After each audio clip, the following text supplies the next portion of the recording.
Today on Open Minds UFO Report, a Navy missile test causes a UFO scare, a witness captures UFOs interacting in California video, and exclusive footage from Travis Walton's 40th anniversary event. Your Open Minds UFO Report starts now.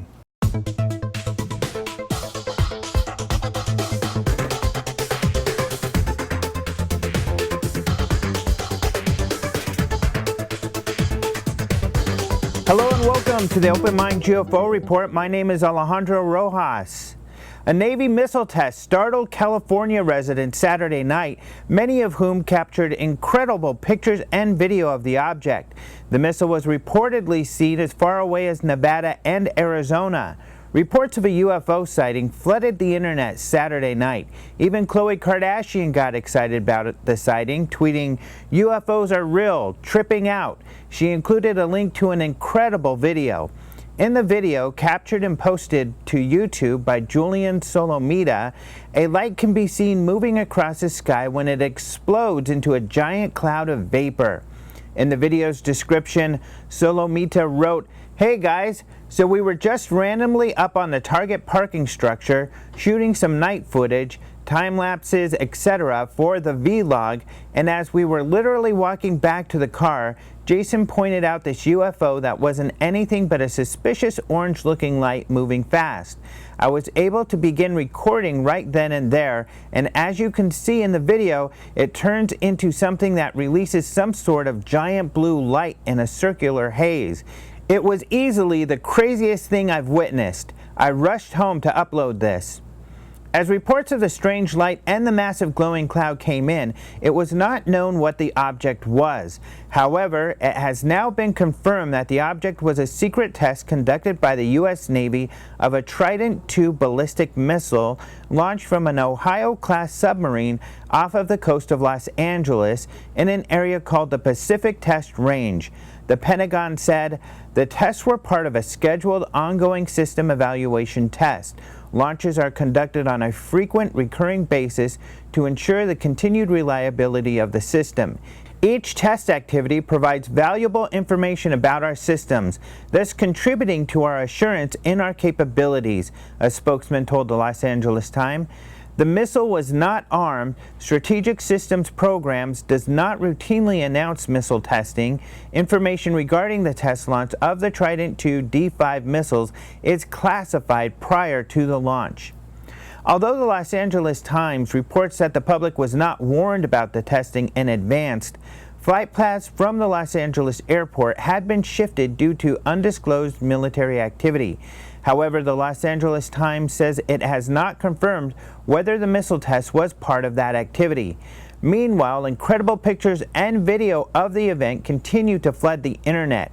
As of the writing of this story, Solomita's video has received over 5 million views.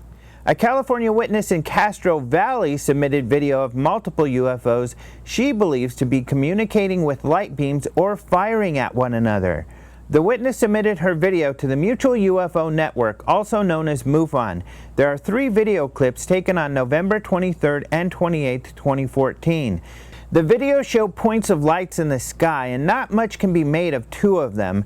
However, the first of the 2 videos captured on November 28th shows mysterious colored lights making strange movements. The witness says she captured the video after having seen a violet ring-shaped craft earlier in the evening. The witness stated, "We have been having a crazy amount of activity here in the San Francisco Bay Area." California State Section Director Kim Burafato investigated and closed the case as unknown. The witness described a number of unusual, brightly colored lights maneuvering and hovering in the sky over her home, Burafato stated in her report. Objects were described by the witness as being very bright, slightly larger than star-like orbs, varying in color from red to reddish amber, green, gold, purple, and whitish blue. The objects both hovered in place as well as maneuvered wildly in the sky. Objects did not make any sound whatsoever. November 5, 2015 marked the 40th anniversary of the Travis Walton UFO sighting, and to celebrate the occasion, Walton took people to the location of the sighting and held a conference called the Skyfire Summit. The The conference included lectures from UFO researchers, along with panel discussions that included witnesses and others involved with Walton's UFO experience. Many of the panelists had never spoken in public before. Some of them have not even seen Walton since the UFO sighting took place. We talked about what we're going to do, and I said, well, there's not much we can do tonight, because if we just take off in the woods, we're going to end up tromping on footprints or anything. You know, we need to just wait till daylight and get some people to help us. So that's what we did. Ken Copeland and I stayed the night out there in a pickup in the back of an old white GMC pickup truck with a shell on back. That's news to me. We did. We stayed all night. The next day, the sheriff and a bunch of other people started coming in, and pretty soon we had, I don't know, we must have had 150 people there. And so the sheriff said, get up in the back of the truck there and tell the people what we're going to do, and so I did. Walton's UFO experience is well documented and is considered one of the most credible and amazing UFO events. On the evening of November 5th, 1975, Walton was part of a logging crew working in the Sitgreaves National Forest in Arizona. That evening, as 7 of the crew members, including Walton, made their way home, they saw a mysterious light in the forest. Assuming it was a fire, the men went to investigate. Instead of a fire, what they found was a glowing disc-shaped object hovering about 20 feet off the ground. Walton got out of the truck and moved towards the object. The object soon began to move, and as it did, Walton was thrown back as if struck by some kind of force. Believing him to be dead, the rest of the crew took off. Soon after, they decided they had to go check on Walton, but once they returned, Walton was gone. Walton was missing for 5 days, during which there was a massive manhunt. The authorities began to believe the 6 loggers who witnessed the event killed Walton and hid his body. However, they all passed lie detector tests, leading investigators to believe the witnesses really believed they saw something mysterious in the forest. 5 days after Walton disappeared, he returned. For more information about what happened to Walton during that experience, you can find his entire lecture at the UFO Congress in 2012 on the Open Minds TV YouTube channel. Weather prevented buses to get to the site on the 5th this year. However, Open Minds videographer Michael Klein was able to get to the site in a 4-wheel drive vehicle with Walton and John Goulet to get exclusive footage of the two at the location it all happened. Goulet was one of the 7 loggers who witnessed the UFO in 1975. At the conference, Goulet participated in a panel with Walton and another witness, Mike Rogers. The sound got louder, and apparently Travis got scared a bit from it because he had crouched down. I became apprehensive at that point and leaned over and turned the truck off. And just as I did, the whole woods up in front of me and behind the truck lit up brighter than day, kind of a bluish color, blue-green maybe.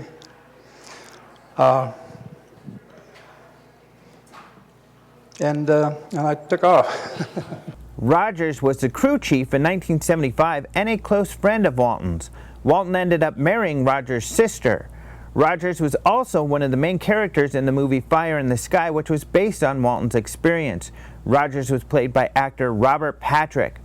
Another special panel at the conference focused on the 1975 investigation and included Walton's brother Don, UFO researcher Dr. Leo Sprinkle, and Chuck Ellison, the first police officer on the scene in 1975. Ellison had not seen any of the men in decades and shared his perspective on the investigation, including insights such as the state of panic the men were in when he met them in a parking lot the night of Walton's disappearance. Open Minds TV was there to document the event, and we will be posting more clips of these historic panels and providing the panels in their entirety on DVD and online. That's your Open Minds UFO report for today. You can find these stories and more at openminds.tv. We post fresh UFO news daily. You can also find us on Twitter at Open Minds TV, and you can find us on Facebook. You can also join our email list, submitting your email address to the email list in the upper right-hand corner of our homepage at openminds.tv. Don't forget to register for the International UFO Congress, the Guinness World Record-holding largest UFO convention. Early registration is open, so you can get a discount by registering now at ufocongress.com. Let us know if you enjoyed today's episode by liking the episode on YouTube and leaving us your comments in the section below. You can also download our podcast, Open Minds UFO Radio, on iTunes or at openminds.tv/radio. Thanks again for joining us today for Open Minds.tv. I'm Alejandro Rojas.